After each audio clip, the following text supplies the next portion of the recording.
सम्पूर्ण महानुभावहरुमा मेरो युट्युब च्यानलमा हार्दिक स्वागत गर्न चाहन्छु। नेपालको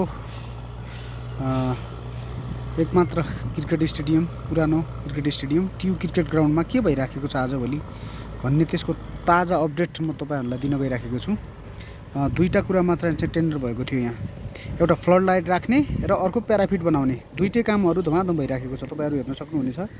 यहाँ पुरै जेसीबीहरु चाहिँ देख्न सक्नुहुनेछ। यहाँ पुरै वालहरु बाहिरको चाहिँ पुरै फालिसकेको छ र यहाँ नयाँ प्याराफिटहरु बनाउने चाहिँ काम धमाधम भइराखेको छ। तपाईहरु चाहिँ हेर्न सक्नुहुनेछ। यो जेसीबीहरुले यहाँ प्याराफिटको लागि यहाँ ठाउँ-ठाउँबाट चाहिँ यहाँ ब्लकहरु चाहिँ खनेर पार्ट्सहरु बनाउँदैछ। अब यो प्याराफिटको लागि बनाउँदैछ भने यतापट्टि यो चाहिँ अब फ्लड लाइटको लागि चाहिँ हुँदैछ। यो देख्न सक्नुहुनेछ तपाईहरु। त्यतापट्टिबाट पुरै हेर्नुस् कीर्तिपुरको चाहिँ ताजा अपडेट टियु क्रिकेट ग्राउन्डको। ग्राउन्ड स्टाफहरु चाहिँ पिचको मर्मत, ग्राउन्डको मर्मत चाहिँ गरिराखेका छन् भने साइडमा यहाँ प्याराफिट बनाउने कार्य र फ्लड लाइटको लागि चाहिँ धमाधम काम भइराखेको छ। यहाँ अब क्रिकेट इतिहासमा एउटा नयाँ आयाम भन्नुपर्छ, यसलाई एउटा नयाँ क्रान्ति नै भन्नुपर्छ।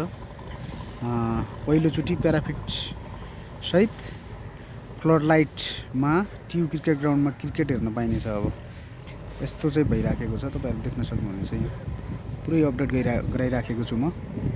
हेर्नुस् महानुभावहरु सबै यस्तो भइराखेको छ। यहाँ पुरै देख्न सक्नुहुनेछ तपाईहरु। टियु क्रिकेट ग्राउन्डले मुहार फेर्दैछ क्रिकेट प्रेमीहरुको लागि, क्रिकेट जगतको लागि, नेपाली क्रिकेट जगतको लागि यो एउटा कोसेढुङ्गा साबित हुन सक्छ। यो अन्तर्राष्ट्रिय स्तरको क्रिकेट ग्राउन्ड मुहार फेर्दैछ सम्पूर्ण महानुभावहरुलाई। म यो अपडेट गराइराखेको छु। हेर्न सक्नुहुनेछ तपाईहरु। हेर्नुस् पुरै चाहिँ तपाईको काम चाहिँ धमाधम भइराखेको छ। अब चाँडै नै टियु क्रिकेट ग्राउन्डमा हामी फ्लड लाइट प्लस प्याराफिटमा बसेर हामी क्रिकेट हेर्न सक्ने छौं। हेर्नुहुनेछ। हेर्नुस् यो पुरै काम भइराखेको छ। यो पुरै काम भइराखेको छ।